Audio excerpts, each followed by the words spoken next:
Proud of the great effort that they had tonight. And we played our hearts out.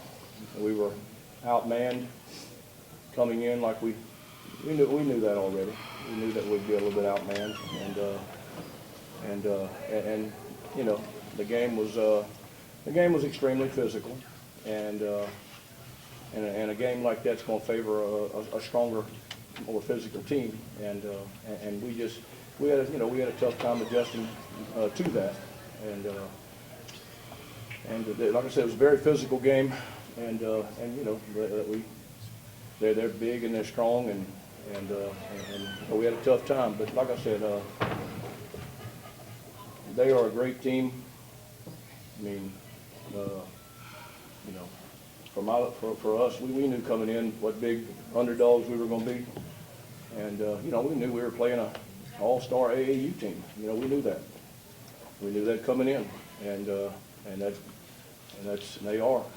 You know, they got a great collection of kids that are over there at Curtis now that are, you know, they just good.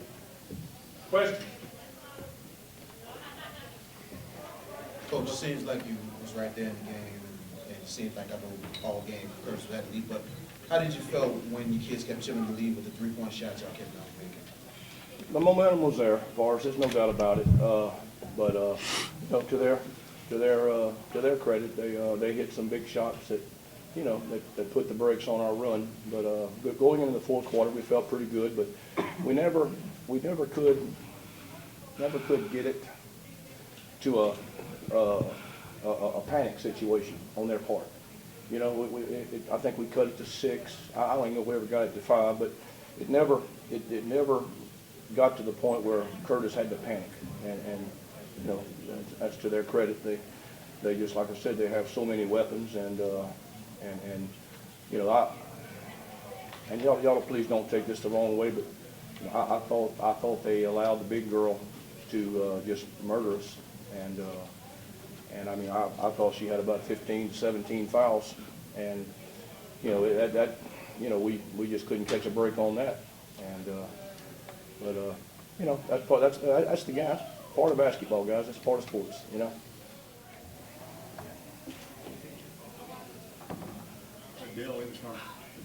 Adelaide. I'm sorry. Coach was talking about how physical it was. Looked like you were definitely standing. Looks like you were getting a little bit of the hard end of it early in the game. Could you talk about what was going on? Well, I mean, she was strong. And just had to do what I got to do to get her from scoring. I mean, she was rough. Took two of us. Pushing, shoving, elbowing, no. Oh, I took a knock to the face a few times, but hey, I did what I had to do. Have you been in a game that there was, you know, where they allowed you to be that physical? Yes, sir, but nobody that strong, you know. Never had to battle with somebody like that. Joshua. A little bit. Young ladies and how they performed.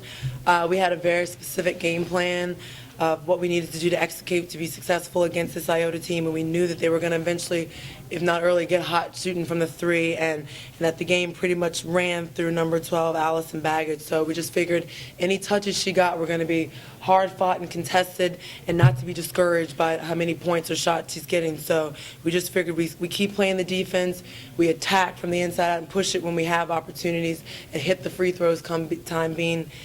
We'd be successful. And I think we got a little three-point happy early on, which, you know, can get you in trouble. But when we finally settled down and realized that we had advantages pushing the tempo and attacking to the inside, we finally got comfortable with our lead. Coach, girls team after the title was won, they seemed kind of calm going out to midcourt. The boys team earlier was a little more boisterous, out of control. It's just a composed group of girls there that it, you know, it almost seemed like they expected to be here and they expected to do well here. They seemed very relaxed the whole situation. It might just be my influence. I think they're so worried about what they do in front of me because I'm always telling them they're young ladies first. They've got a presence. They demand attention wherever they go somewhere. So I told them to always be aware of that and know that people are always watching. So I didn't want to not have them take away from their celebration. So no, they were definitely genuinely excited, and I mean, we talked about this since the beginning of the season, that if we needed to prepare ourselves to put ourselves in a position to be here and compete for a state championship. So if in that sense, I've been telling them from the beginning, if we work hard and do these little things, we'll put ourselves in positions to be here. So we tried to get here, and hopefully it worked. It's a strong statement that Curtis won both the boys and girls today. I mean, it seems like basketball home now is in River Ridge right now. Don't tell that to JT. No, I mean, in terms of the support that we get from our teachers and administrators, these are in all sports and disciplines. These are well-adjusted, stellar student athletes that understand the demands of practice and games and travel schedules and understand the importance of maintaining their academics, because without that, none of this extracurricular basketball stuff is even possible. So we understand that in order to be great, you got to work hard and do the work in and outside the classroom. So, I mean, they just know what to do there at John Curtis. Barbara, obviously a very physical game today. How typical is that of the game you played this year? Did it look like Iota, felt like they were really getting the worst end of it? How did you feel like the game progressed and was called and so forth? I mean, I think the officials did an amazing job. You're never going to hear someone say that they did an awesome job, but I mean, I think it was pretty consistent. I mean, they were calling a lot of hand checks and a lot of the little incidental contact when they were attacking the basket. So we expected that, and we just knew to keep our composure, take care of the ball. And I've always said from the beginning, and let them know, in order to win, you got to win on the road. And that's in hostile environments where you're not going to get the calls you're used to getting at home against the teams you're used to playing and the officials in the association that know you so well. So we were prepared for whatever, and we just knew that if given the opportunity to get to the free throw line, make your free throws, take care of the ball, and win the rebound battle, and that's what we tried to do. Yeah, the coach said he thought that Terriel, I'm sorry, should have had 15 or 20 fouls. She's obviously a big girl and is going to be the center of attention on things. Mm-hmm. Let's talk about the way that she plays and is she held to a different standard than maybe other players? I mean, and that's just the burden of being a bigger player. I mean, it's hard to swallow. I tell it to her every day. Don't take away from your game being distracted, because you demand double teams. There's no way that anyone in Louisiana high school could guard you one-on-one. So take it as a compliment, knowing that they've got to sit 1, 2, 3 players on you at a time, and understand when they're doing that, you got to work harder for those offensive rebounds and make sure you're getting the ball to our guards who are ready and spotting up, ready to hit when they want to be so bold as to try and sit on you all game. And she realizes that. She realizes when she goes on to college at the next level, there'll be a lot more physicality, especially in the SEC, and the contact that'll be allowed. So at least she'll be used to having people hang on her, and she'll be ready, and she'll be tried, and she'll be tested. And I think she'll do an amazing job. Coach, from St. Mark's to Tulane to the WNBA, do you think winning the state title is a big moment in your life? I definitely do. I think it's always been about these young ladies. From day one, I said if anyone would ask anything about my career, I said, well, I'm working on this career of coaching these phenomenal young ladies. I mean, at the end of the day, they're an amazing group of young ladies, talented, smart, well-rounded, disciplined, and I was just fortunate enough to end up here at John Curtis and have the good fortune to be able to coach them, because it really helps when you have talent. And with Darielle's size and Whitney's high IQ and great three-point shooting and defensive intensity, and Colby is a tenacious young three-point phenom that's just getting started. I mean, it's hard to not think that they're going to be successful wherever they are with whoever's here.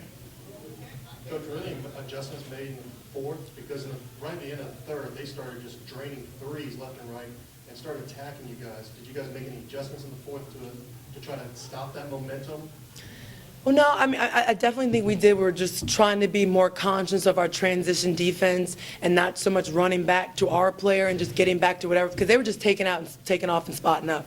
So we're just trying to be more conscious of making sure that we recover out to the three-point shooters and just talking to each other. And that was the game plan, because we were going to probably have some cross matchups, whereas someone might be guarding you, but you're not necessarily guarding them on defense. So, and they made a run. I told them from the beginning, they'll be down, but they will come back into a game, because that three-point shot keeps you in games a lot of times. So I said, just be mindful of that. Don't lose sight of what we're working on. Just know that they're going to make a run. They're going to hit some threes, and hold steadfast, and just know to keep working with what we've been doing to maintain the lead all game. And you heard me ask, the coach, Howard was asking, said you had 15 and 20 fouls, you know, how physical it was. The number 25 there was holding her jaw. Tell me how much you feel like you're a target, both, you know, for the good and the bad, and how tough is it for you to maintain your composure out there sometimes? It's tough, but they played really well. As far as the foul situation, it's all positive.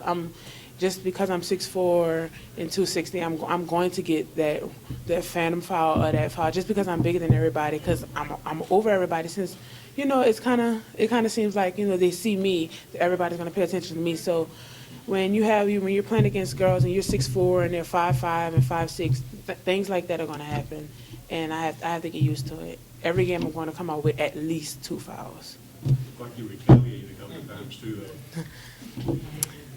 Emotion.